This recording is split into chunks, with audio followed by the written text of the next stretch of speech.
Namah Shivaya.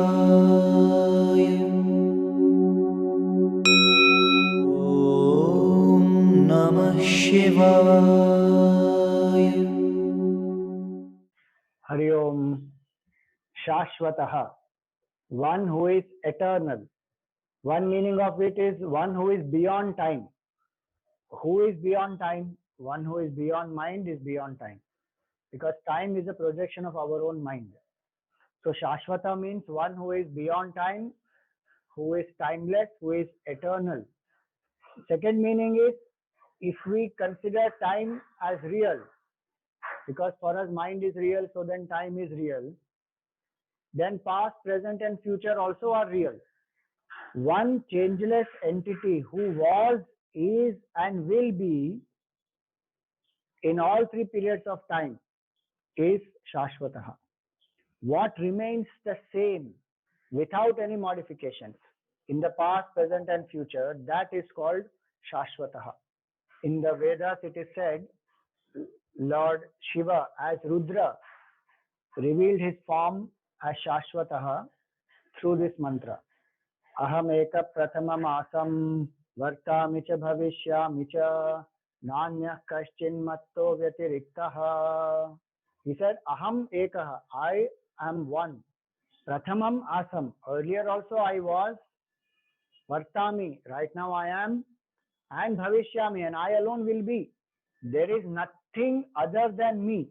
So, one who was, is, will be, who is changeless and who alone is that pure consciousness. If we think about it, forms keep changing, but the truth does not change.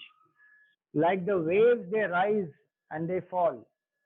They keep changing the form, but the water essentially doesn't change. So the water can say, I was before the wave, I am in the wave, and I am even after the wave has collapsed.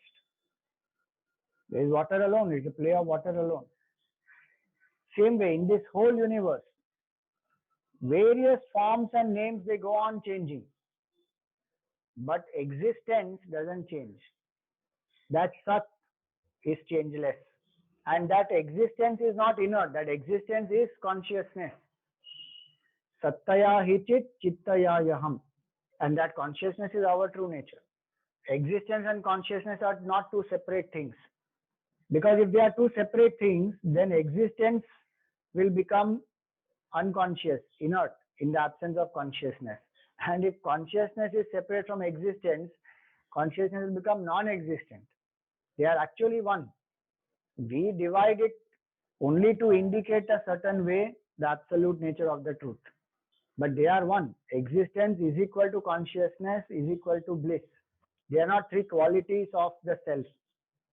They are the nature of the self. So even before the universe came into existence, the supreme truth alone was. The truth alone appears as the universe. The truth alone remains even when the universe merges back. Sadeva Saumya Idamagra Asit, says the Upanishad. There was only one truth in the beginning. In the Upanishads also it is said, Yato va ima nibhuta nijayante, ye najata nijivanti, yat prayanti abhisamvishanti ti, tad brahma vijijñāsasva. Know that to be Brahman, from where all the beings rise, in which they stay, into which they go back. That changeless entity is pure consciousness, is Shashvataha. That which will never be affected by any change is Shashvataha. And eternal also means that which will never be destroyed, is immortal. Destruction is when something ceases to exist in that particular form. This pure existence cannot be destroyed. And that's why in the Gita it said, Avinashitu tad vidhi yena sarvam idam tatam vinasham avyayasyasya na kaschit kartumarhasi. The destruction of this changeless truth, nobody can do. And while commenting on this shloka, Shankaracharya ji wrote, even Ishvara, even the Lord cannot destroy this, because it is his own self. The pure consciousness is the very nature of the Lord, and Existence can never be made non-existent. Even you and I can experience this fact. We will never be able to experience I am not.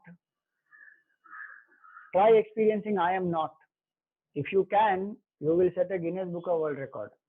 But the question is who experienced it? That entity existed, right? So how can existence become non-existent anytime? In a specific form, that form can be destroyed, but existence cannot be destroyed. Hence, that which is changeless, timeless, eternal is indestructible also. Which means we are indestructible, we are immortal in our true nature as Sachidananda. Body is perishing, it will die. It was not there some time ago, it is there right now. Even right now, while we are thinking it is there, it is continuously getting destroyed only. But the self, which is enlivening this body, that is indestructible. In the background, you see the picture of Kashi, the oldest city in the world, it is said. It is the city of the Lord, Vishwanath. If he is eternal, the place where he stays also is eternal. Hence, it's supposed to be the oldest city in the world. May the Lord bless us with this vision of eternity, immortality, and indestructibility.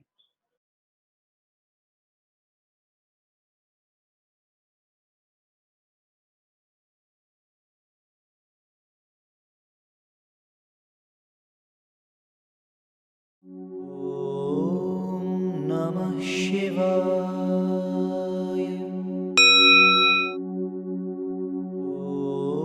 Om Namah Shivaya.